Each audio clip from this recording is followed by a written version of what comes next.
Welcome to Snoozecast, the podcast designed to help you fall asleep. Find us on snoozecast.com and also on YouTube. While you are on our channel, be sure to subscribe. If you enjoy our show, please write a review on the Apple Podcasts app, or if you don't have an Apple device, at podchaser.com/snoozecast. That's podchaser.com/snoozecast. Please know that we read and appreciate every single one. This episode is brought to you by Mysterious Characters.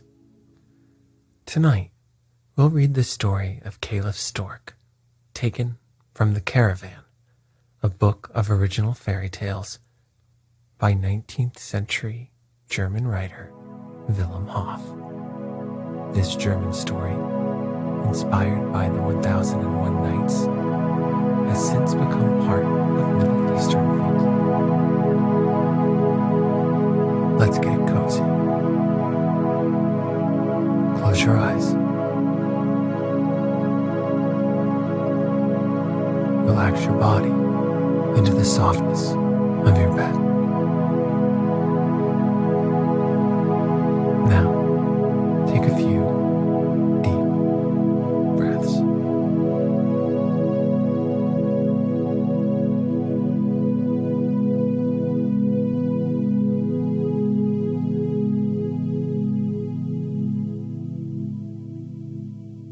Caliph Hauff of Baghdad was resting comfortably on his divan one fine afternoon. He was smoking a long pipe, and from time to time he sipped a little coffee. And after each sip he stroked his long beard with an air of enjoyment. In short, anyone could see that the Caliph was in an excellent humor.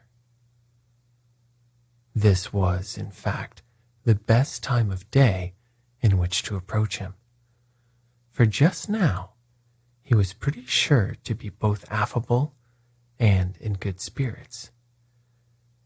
And for this reason, the Grand Vizier Mansour always chose this hour in which to pay his daily visit. He arrived as usual this afternoon, but contrary to his usual custom, with an anxious face.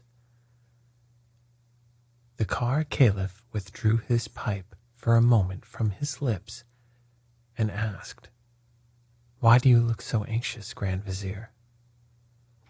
The Grand Vizier crossed his arms on his breast and bent low before his master as he answered, "O my lord, whether my countenance be anxious or not, I know not, but down below, in the court of the palace, is a peddler with such beautiful things that I cannot help feeling annoyed at having so little money to spare." The Caliph, who had wished for some time past to give his Grand Vizier a present, ordered his servant to bring the peddler before him at once. The servant soon returned, followed by the peddler, a short, stout man with a swarthy face and dressed in very ragged clothes. He carried a box containing all manners of wares, strings of pearls, rings, richly mounted pistols, goblets, and combs. The Caliph and his vizier inspected everything, and the Caliph chose some handsome pistols for himself and Mansour, and a jeweled comb for the vizier's wife. Just as the peddler was about to close his box, the Caliph noticed a small drawer and asked if there was anything else in it for sale. The peddler opened the drawer and showed them a box containing a black powder and a scroll written in strange characters, which neither the Caliph nor the Mansour could read. "I got these 2 articles from a merchant who had picked them up in the street at Mecca," said the peddler. "I do not know what they may contain, but as they are of no use to me, You are welcome to have them for a trifle." The Caliph, who liked to have old manuscripts in his library, even though he could not read them, purchased the scroll and the box and dismissed the peddler. Then, being anxious to know what might be the contents of the scroll, he asked the vizier if he did not know of anyone who might be able to decipher it. "Most gracious lord and master," replied the vizier, "near the great mosque lives a man called Selim, the learned, who knows every language under the sun. Send for him. It may be that he will be able to interpret these mysterious characters." The learned Selim was summoned immediately. "Selim," said the Caliph, "I hear you are a scholar. Look well at this scroll and see whether you can read it. If you can, I will give you a robe of honor.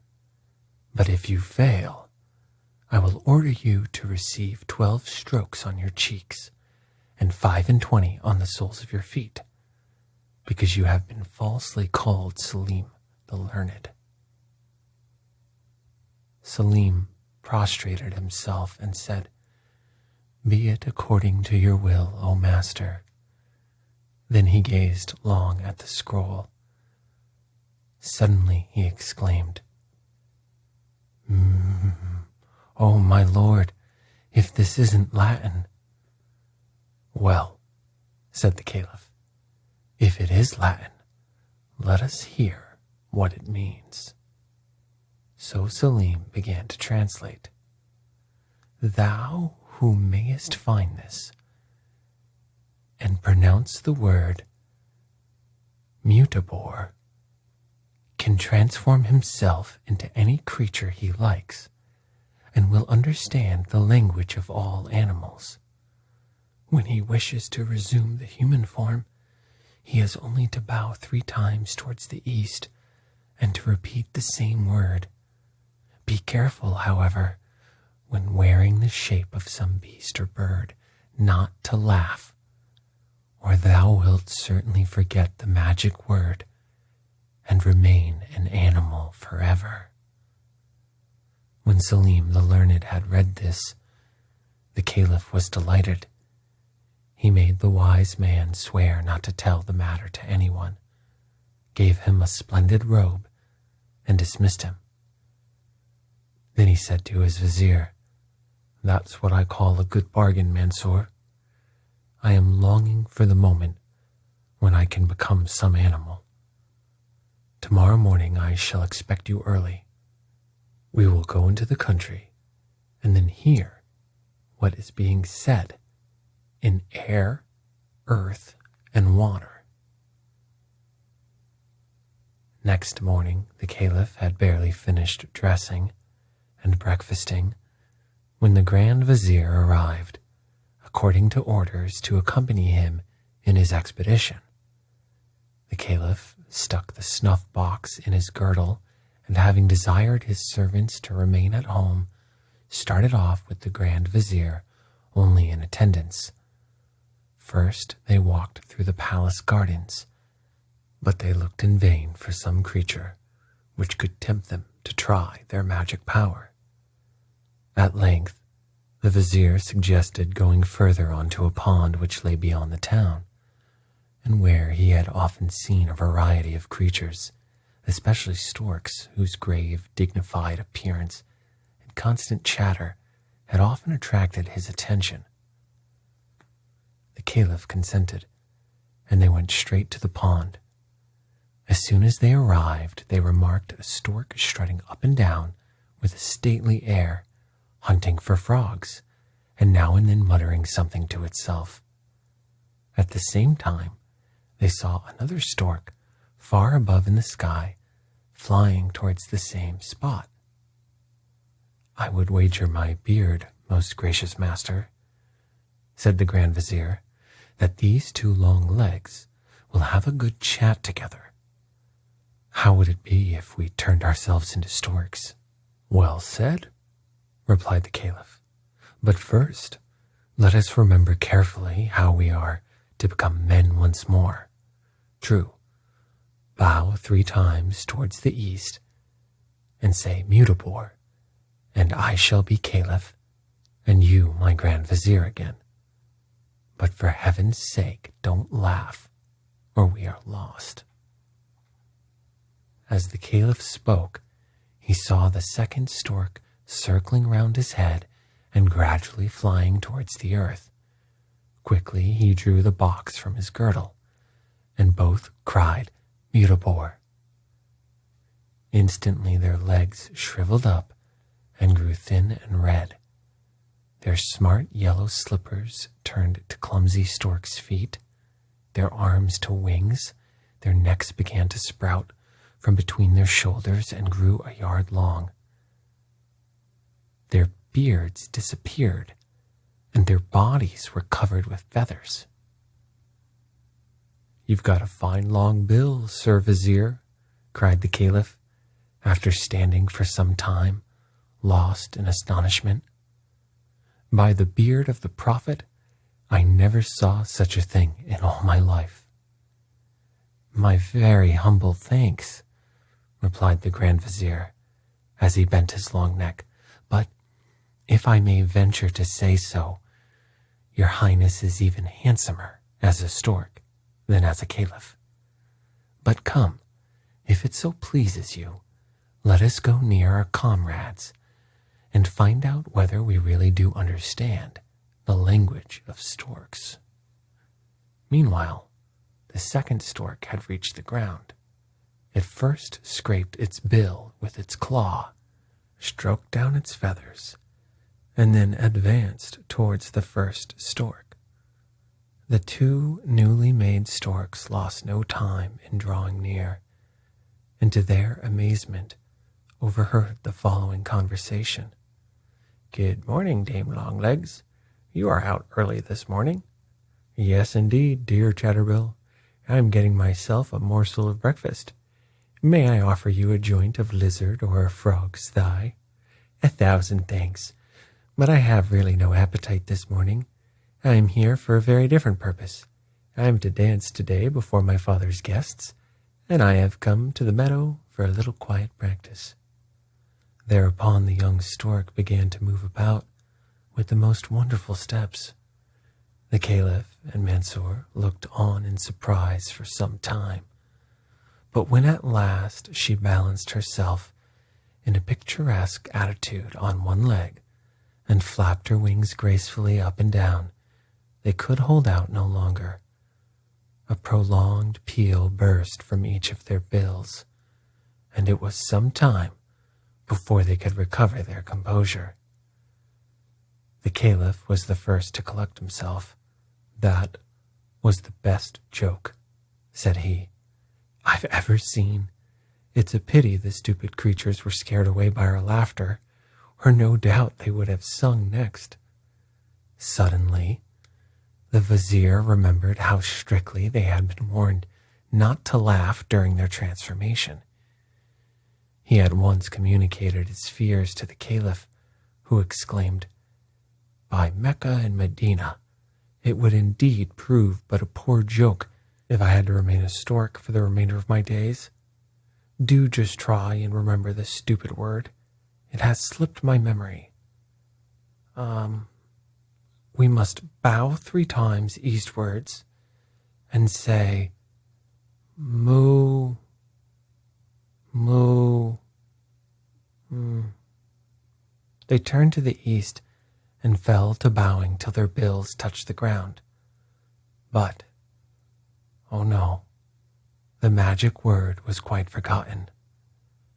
And however often the Caliph bowed, and however touchingly his Vizier cried, Moo, moo, they could not recall it, and the unhappy Caliph and Mansour remained storks as they were. The 2 enchanted birds wandered sadly on through the meadows. In their misery, they could not think what to do next. They could not rid themselves of their new forms. There was no use in returning to the town and saying who they were, For who would believe a stork who announced that he was a caliph? And even if they did believe him, would the people of Baghdad consent to let a stork rule over them? So they lounged about for several days, supporting themselves on fruits, which they found some difficulty in eating with their long bills. They did not much care to eat frogs or lizards. Their one comfort in their sad plight was the power of flying, and accordingly they often flew over the roofs of Baghdad to see what was going on there. During the first few days, they noticed signs of disturbance in the streets, but about the fourth day, as they sat on the roof of the palace, they perceived a splendid procession passing below them along the street. Drums and trumpets sounded. A man in a scarlet mantle, embroidered in gold, sat on a splendidly caparisoned horse, surrounded by richly dressed servants. Half Baghdad crowded after him, and they all shouted, "Hail Mirza, the Lord of Baghdad!" The two storks on the palace roof looked at each other, and the caliph said, "Can you guess now, Grand Vizier, why I have been enchanted? This Mirza is the son of my enemy, the mighty magician Kashner, who in an evil moment vowed vengeance on me. Still, I will not despair. Come with me, my faithful friend. Perhaps at the sacred spot of Medina, the spell may be loosed." They rose from their palace roof and spread their wings towards Medina. But flying was not quite an easy matter, for the two storks had had but little practice as yet. "Oh, my lord," gasped the vizier after a couple of hours, "I can get on no longer. You really fly too quick for me. Besides, it is nearly evening, and we should do well to find some place in which to spend the night." The caliph listened with favor to his servant's suggestion, and perceiving in the valley beneath them a ruin which seemed to promise shelter, they flew towards it. The building in which they proposed to pass the night had apparently been formerly a castle.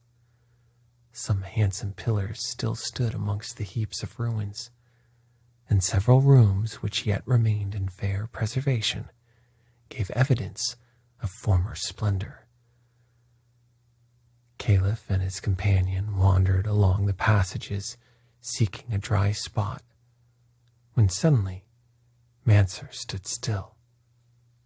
"My lord and master," he whispered, "if it were not absurd for a grand vizier, and still more for a stork, to be afraid of ghosts, I should feel quite nervous, for someone or something close by me has sighed, quite audibly." The caliph stood still and distinctly heard a low weeping sound which seemed to proceed from a human being rather than from any animal. Full of curiosity, he was about to rush towards the spot from whence the sounds of woe came, when the vizier caught him by the wing with his bill and implored him not to expose himself to fresh and unknown dangers. The caliph, however, under whose stork's breast a brave heart beat, tore himself away with the loss of a few feathers, and hurried down a dark passage. He saw a door which stood ajar, and through which he distinctly heard sighs mingled with sobs. He pushed open the door with his bill, but remained on the threshold, astonished at the sight which met his eyes. On the floor of the ruined chamber, which was but scantily lighted by a small barred window, sat a large screech owl. Big tears rolled from its large round eyes, and in a hoarse voice it uttered its complaints through its crooked beak. As soon as it saw the caliph and his vizier, who had crept up meanwhile, it gave vent to a joyful cry It gently wiped the tears from its eyes with its spotted brown wings, and to the great amazement of the two visitors, addressed them in good human Arabic. "Welcome ye, storks. You are a good sign of my deliverance, for it was foretold me that a piece of good fortune should befall me through a stork." When the Caliph had recovered from his surprise, he drew up his feet into a graceful position, bent his long neck, and said, "Oh, Screech Owl, from your words I am led to believe that we see in you a companion of misfortune. But alas, your hope that you may attain your deliverance through us is but a vain one. You will know our helplessness when you have heard our story." The Screech Owl begged him to relate it, and the Caliph accordingly told him what we already know. When the Caliph had ended, the Owl thanked him and said, "You hear my story, and own that I am no less unfortunate than yourselves. My father is the king of the Indies. I, his only daughter, am named Lusa. That magician, Kashner, who had enchanted you, has been the cause of my misfortunes too. He came one day to my father and demanded my hand for his son Mirza. My father, who is rather hasty, ordered him to be thrown downstairs. The wretch not long after managed to approach me under another form, and one day, when I was in the garden and asked for some refreshment, he brought me in the disguise of a servant a draught which changed me at once to this avian shape. Whilst I was fainting with terror, he transported me here and cried, 'There shall you remain, lonely and hideous, despised even by the brutes, till the end of your days, or until someone of his own free will asks you to be his wife. Thus do I avenge myself on you and your proud father. Since then, many months have passed away. Sad and lonely do I live like any hermit within these walls, avoided by the world of humans and even to animals. The beauties of nature are hidden from me, for I am blind by day, and it is only when the moon sheds her pale light on this spot that the veil falls from my eyes and I can see." The owl paused and once more wiped her eyes with her wing, for the recital of her woes had drawn fresh tears from her. The Caliph fell into deep thought on hearing this story of the princess. "If I am not much mistaken," said he, "there is some mysterious connection between our misfortunes. But how to find the key to the riddle is the question." The owl answered, "Oh, my lord, I too feel sure of this, for in my earliest youth as a wise woman foretold that a stork would bring me some great happiness, and I think I could tell you how we might save ourselves." The Caliph was much surprised and asked her what she meant. "The magician who has made us both miserable," said she, "comes once a month to these ruins. Not far from this room is a large hall where he is in the habit of feasting with his companions. I have often watched them. They tell each other all about their nefarious deeds, and possibly the magic word which you have forgotten may be mentioned." "Oh, dearest princess," exclaimed the Caliph, "say, when does he come, and where is the hall?" The owl paused a moment, and then said, "Do not think me unkind, but I can only grant your request on one condition." "Speak, speak," cried the Caliph. "Command, I will gladly do whatever you wish." "Well," replied the owl, You see, I should like to be free too, but this can only be if one of you will offer me his hand in marriage." The storks seemed rather taken aback by this suggestion, and the Caliph beckoned to his vizier to retire and consult with him. When they were outside the door, the Caliph said, "Grand Vizier, this is a tiresome business. However, you can take her." "Indeed," said the Vizier, "so that when I go home my actual wife may scratch my eyes out? Besides, I am an old man, and your Highness is still young and unmarried, and a far more suitable match for a lovely princess." "That's just where it is," sighed the Caliph, whose wings drooped in a dejected manner. "How do you know she is so lovely?" They argued on for some time, but at length, when the Caliph saw plainly that his vizier would rather remain a stork to the end of his days than marry the owl, he determined to fulfill the condition himself. The owl was delighted. She owned that they could not have arrived at a better time, as most probably the magicians would meet that very night. She then proceeded to lead the two storks to the chamber. They passed through a long, dark passage, till at length a bright ray of light shone before them through the chinks of a half-ruined wall. When they reached it, the owl advised them to keep very quiet. Through the gap near which they stood, they could with ease survey the whole of the large hall. It was adorned with splendid carved pillars. A number of colored lamps replaced the light of day. In the middle of the hall stood a round table covered with a variety of dishes, and about the table was a divan on which 8 men were seated. In one of these ne'er-do-wells, the two recognized the peddler who had sold the magic powder. The man next him begged to relate all his latest doings, and amongst them he told the story of the Caliph and his vizier. "And what kind of word did you give them?" asked another old sorcerer.